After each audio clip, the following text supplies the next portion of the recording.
শুরুতেই আমরা এ সময়ের একটি মিরাকল ফুড নিয়ে আলোচনা করব, সেটি হচ্ছে বিট। এটি অ্যাকচুয়াল নাম হচ্ছে বিটরুট, কিন্তু সাধারণে এটি বিট নামে পরিচিত।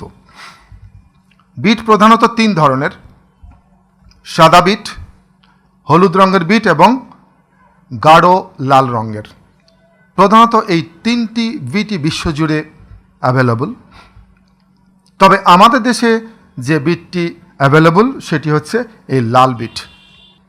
বিটকে বলা হচ্ছে মিরাকল ফুড। কি আছে বিটে যার জন্য বিটকে বলা হচ্ছে মিরাকল ফুড?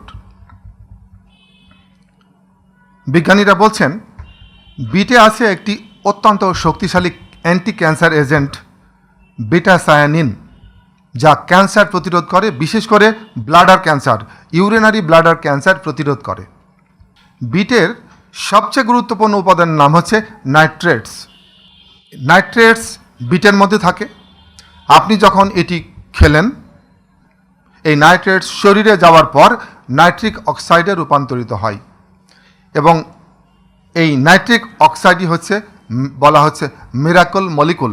এখন পর্যন্ত নাইট্রিক অক্সাইড নিয়ে কমপক্ষে 10,000 গবেষণা হয়েছে এবং প্রত্যেকটি গবেষণার রেজাল্ট হচ্ছে যে এটি একটা মিরাকল মলিকুল আপনার শরীরের জন্য, আপনার সুস্থতার জন্য। কেন? আপনি যখন বিট খাচ্ছেন, এই নাইট্রেটস, বিটের মধ্যে থাকে যে নাইট্রেটস, এটি শরীরে যে নাইট্রিক অক্সাইডে রূপান্তরিত হলো, এই নাইট্রিক অক্সাইড কী করবে? আমাদের রক্তনালীর ভেতরে, যেমন আমাদের হাড়ের ভিতরে, হাড়ের যে বাইরে অনেক লম্বা লম্বা মাংসপেশি আছে, এটা আমরা দেখতে পাই, বুঝতে পারি, এক্সারসাইজ করলে ফুলে ওঠে। সেরকম আমাদের রক্তনালীর ভেতরের গায়ে মাঝখানে খুব ছোট্ট ছোট্ট মাংসপেশির একটা লেয়ার আছে।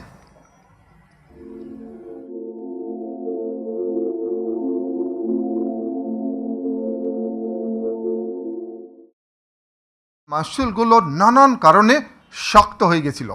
কি কি কারণে শক্ত হতে পারে? আপনি যদি টেনশন করেন, দিনের পর দিন, রাতের পর রাত যদি আপনি টেনশন করেন, তাহলে তা শক্ত হতে পারে, একদম খিঁচে ধরে থাকতে পারে।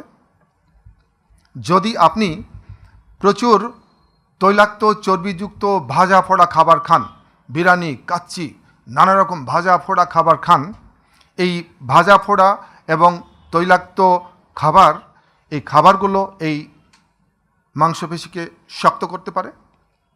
যখন এই মাংসপেশিগুলো শক্ত হবে, তখন এই রক্তনালী, এটি একটা নরম পাইপের মতো, ফ্লেক্সিবল। এই রক্তনালীটা হয়ে যাবে পাইপের মতো শক্ত, লোহার পাইপ বা প্লাস্টিকের পাইপের মতো। যেটি ছিল ফ্লেক্সিবল, সেটা হয়ে গেল স্টিফ, শক্ত।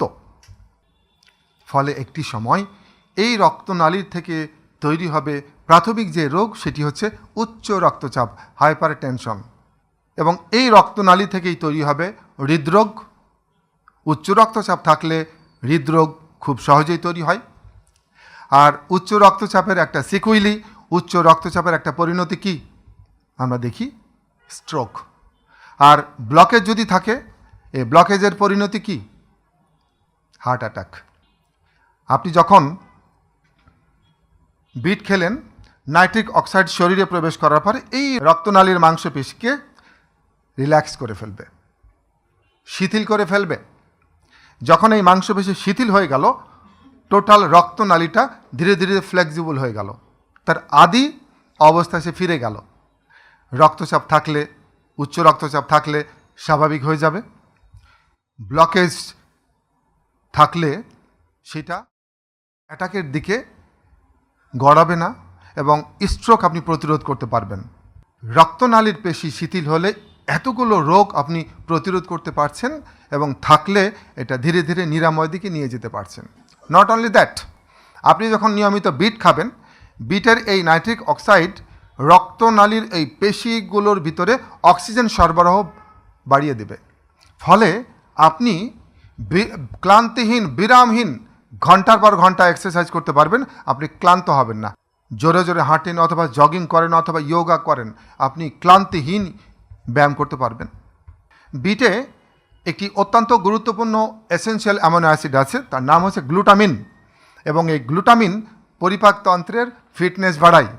এবং এই সময়ের একটি গুরুত্বপূর্ণ আবিষ্কার হচ্ছে পেট ফিট তো মাথা ফিট, কারণ আপনার পরিপাকতন্ত্রের মধ্যে অবস্থান করছে আপনার ইমিউন সিস্টেমের 70% কম্পোনেন্ট, এবং মস্তিষ্কের বাইরে একমাত্র নার্ভাস সিস্টেম অবস্থান করে আপনার পরিপাকতন্ত্রে। অর্থাৎ পরিপাকতন্ত্রের ফাংশন ভেরি ভেরি ইম্পর্ট্যান্ট, এবং এই পরিপাকতন্ত্রের ফাংশন, পরিপাকতন্ত্রের কাজ খুব সুন্দরভাবে পরিচালনা করতে সাহায্য করে এই গ্লুটামিন। বিটে আছে প্রচুর ফাইবার বা আঁশ, এবং এই আঁশ আপনার পরিপাকতন্ত্রের ফিটনেস বাড়ায়। আমরা জানি যে পরিপাকতন্ত্রের ভেতরে কোটি কোটি অণুজীব আছে।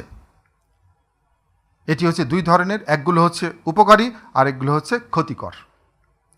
উপকারী অণুজীবগুলো যখন সংখ্যায় বেশি থাকবে, ক্ষতিকরগুলো যখন সংখ্যায় কম থাকবে, আপনি সুস্থ থাকবেন।